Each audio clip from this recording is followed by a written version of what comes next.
பார்த்துக்கோ. அம்மாட்ட சொல்லிட்டு டக்குன்னு கிளம்பலாம் பார்த்தா டக்குன்னு வண்டி கிராஸ் ஆகுதுங்க. இது மாதிரி வீட்டை விட்டு வெளில போனால் டக்குன்னு யாராச்சும் பார்த்து போங்க, யாராச்சும் குறுக்க போவாங்க, நமக்கு ரொம்ப ஆபத்தான விஷயங்கள் நடக்கும். சரி, நம்ம வண்டி எடுத்துகிட்டு கிளம்பியாச்சு. நீ ஃபுல் டே அதனால சாப்பாடு டப்பாவோட கிளம்பிட்டு இருக்கு. இது நம்ம ஊரை தாண்டி போயிடும். மெயின் ரோடு கிராஸ் ஆகிட்டுங்க. டக்குன்னு பார்த்தீங்கன்னா ஆப்போசிட்டில் ஒரு ஸ்கூட்டி அக்கா போயிட்டு இருக்கா. இந்த அக்காவை எப்படியாச்சும் பொறுமையானாலும் கொஞ்சம் முன்னாடி போயிடலாங்கிற ஒரு சின்ன ஆசை. இந்த வழி கொஞ்சம் ஒரு ஆபத்தான வழிவுங்க. இது மாதிரி நிறைய வழி உங்கள் ஊர்லேயும் இருக்கும். இது மாதிரி அளவில் நல்லா ஆரணை போட்டு போங்கங்க, அப்போ தான் ரொம்ப நல்லது. அப்படி அங்கே நான் வந்து பார்த்தோம்னா இன்னும் பொங்கலுக்கு வச்ச போட எடுக்கவே இல்லைங்க.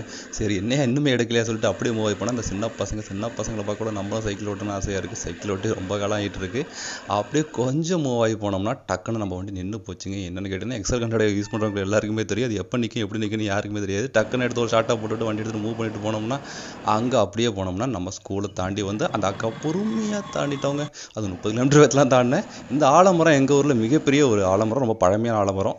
அதே அங்கிட்டு போனோம்னா காசிநாதர் கோயில். இந்த கோயிலுக்கு ஒரு நாளும் போயிடணும்னு நினச்சிட்டு